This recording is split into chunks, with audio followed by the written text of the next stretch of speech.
When you see the man create a university model, that is a new mode of funding. What he's trying to do, he has no money to support help. And IMF had told him, since you don't want to default, you need to raise taxes and you need to stop your subsidies. He has no money to give help. You create a new thing that is going to become a problem. That problem has ended up going to court and being stopped. Now people have to find school fees. When you hear SHIF and SHA, it's create a new system so that whatever monies that had been there in NHIF, because you have taken them towards payments of debt and other things, now you start a new thing and it's a blunder, it's a mess. Yes, it's because you have no money.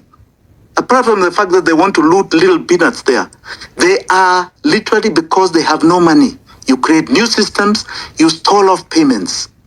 They are in such a crisis. Government is being run like a kiosk as we are talking today. Little sheets of paper to move monies just for issues of ministries.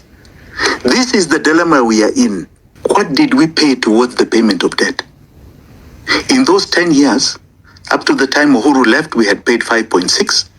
And then in the first financial year of William Samoei Ruto, we paid another 1.4. You can see categorically that is 7 trillion we paid towards this debt. And as we look at 7 trillion payment, what is our outstanding debt? 11 trillion. What is this thing? What is this monster that doesn't go away? This monster that up until today, I can tell you, I've just done some figures on the December accounts here of the statement of actual revenues and expenditure. It has accounted for, in December, 77% of our tax revenue went towards the payment of debt.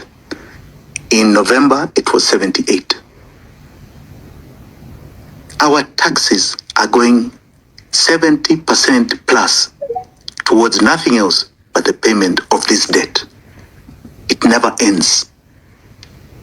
These numbers never come down. And more of our taxes, 70 shillings of every 100 plus, is going towards it. If you do not deal with this, you will never deal with it. 1.3 trillion was for 10 years. If they took 6.4 above, that is a deficit for the next 60 years they took in advance. All right? 10 years is 1. So 6.4 is 10 years, is 60 years. That they've taken in advance, that will keep compounding and eating us and eating us and eating us. Every time we produce, any time we work, any time we do anything, we are paying 70% of the taxes that we are contributing towards this monster. And this is the biggest theft to our lives, our livelihoods, our future. It is our enslavement. And unless we say we are going to cut it off, there's nothing else we are doing here. We are wasting time. You can remove Ruto, put who you want. If they do not cut off this thing, it is not about just jailing people. If we do not cut off this slavery, this particular slavery, we are doomed as a nation.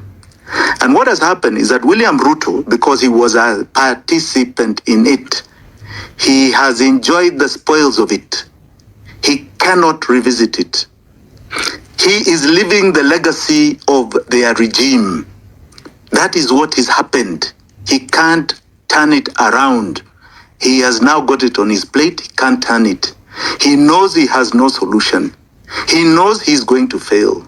And the only thing he can thereafter do is postpone his exit. He's trying and dying to just remain there until the next election. He doesn't even care if he will remove him. He will leave the problem to somebody else and will be crying the same way as we're crying today. He can only resort to tyranny because he cannot solve our problem. Just a few days ago, the new Minister of Finance comes out and says, we are never going to get relief on our lives because we have debt payments and the only time we'll get relief is in 2034. And he tried to list bullet payments of Eurobonds that are due because these Eurobonds ended up becoming $7 billion worth of Eurobonds. And there is another 7 to 8 billion worth of syndicated loans. And there's humongous domestic debt called 5.4 trillion, which we don't know what it is. We are in a situation where if we do not deal with this, if we do not deal with this one particular issue, It is not about tribe. It is not about this. It is not about that. William Ruto will never be graced by God to solve this problem that he helped create. He cannot solve it because he is in it. He's in the muck. And anything that means that you address it, look at it, audit it, find fault in it. In fact, the audit I can give them tomorrow. Here it is. These are the numbers. This is what happened. And nobody, in 2 years we have spoken about this, nobody has contradicted our numbers. Let them come and tell us, show us where we are wrong. They can't. They don't even want to address it. And every time we come to economic issues, we are sidetracked. We are sidetracked to all sorts of things. I even believe that is why abductions happened in December, because all of a sudden we are coming back to the issues that raised the revolution in June. There were economic issues that raised the revolution in June. It was about raising taxation. When people are already in pain, you're adding more pain. And he was advertising it in his mouth. Oh, by the time I get to 2022, 27, will be 22% of of our GDP. I don't know what we're going to tax. He was advertising pain, right? Because in this solution, to solve this problem, you only have two choices. You either raise taxes because you need more revenue, and there are limitations of that, or you go to default, which other countries have done. We are today the highest debt ratio servicing country in the world. In other words, of our taxation, we are the one country that is paying the most of its revenue towards debt servicing. We, Kenya, are the highest. This is where Sri Lanka had reached, right? And it collapsed. This is where we are. This is the nation that we are living in. And we can remove William Ruto tomorrow. In fact, as far as I'm concerned, he's more or less a dead man walking. He's done, right? He cannot revive himself no matter what he tries to do. It's over. But the issue is going to be, then what? Then what? What do we do after that? Put whoever you want. You want to put the same people that were part of this mark? Go ahead. We'll be back here again on this show, lamenting, crying, fighting, because this will not stop. When you see the man create a university model, that is a new mode of funding, what he's trying to do, he has no money to support help. And IMF had told him, since you don't want to default, you need to raise taxes and you need to stop your subsidies. He has no money to give help. You create a new thing that is going to become a problem. That problem has ended up going to court and being stopped. Now people have to find school fees. When you hear SHIF and SHA, it's create a new system so that whatever monies that had been there in NHIF, because you have taken them towards payments of debt and other things, now you start a new thing and it's a blunder, it's a mess. Yes, it's because you have no money. Apart from the fact that they want to loot little peanuts there, they are literally because they have no money. You create new systems, you stall off payments. They are in such a crisis. Government is being run like a kiosk as we are talking today.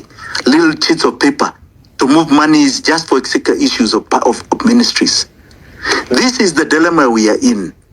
And unless we solve this problem, which is a slavery that was created, that amounts, according to our records, to something like $50 billion worth of a heist, world standard beyond your imagination, we are going nowhere.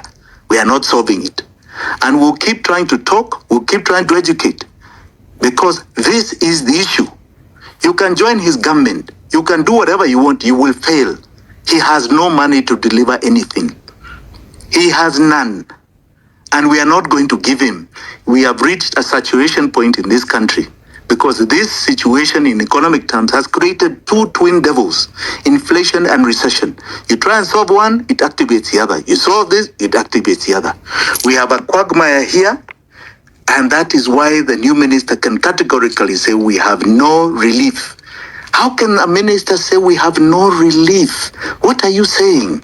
We are just supposed to swallow suffering until 2034? You have failed. If you cannot solve our problem, get out of the way. Get out of office. Exit, so that we can breathe life into this generation and those that are ahead. We have a problem here that has been created, and unless we cut it off, unless we sever it, unless we say tomorrow, We are going to cut off this monster. We are not going to pay it. We are in hell. This year, 1.9 trillion is going towards that debt. Last year, we raised 2.4 trillion in tax revenue, ordinary revenue. So 1.9 trillion is going to it. In the next financial year, beginning 2025 to 2026, 2.2 trillion is going to that monster. In the next one after that, 2026-2027 election year, 2.4 trillion is going to that monster. We can keep going down these figures. And you got huge principal payments starting 2027. We are in a big problem, and he cannot solve it. The whole lot of them cannot solve it. Anybody who solve it will not solve it, because they'll be bought by the same entities. It needs to be cut off, and you free up space for every single Kenyan to breathe.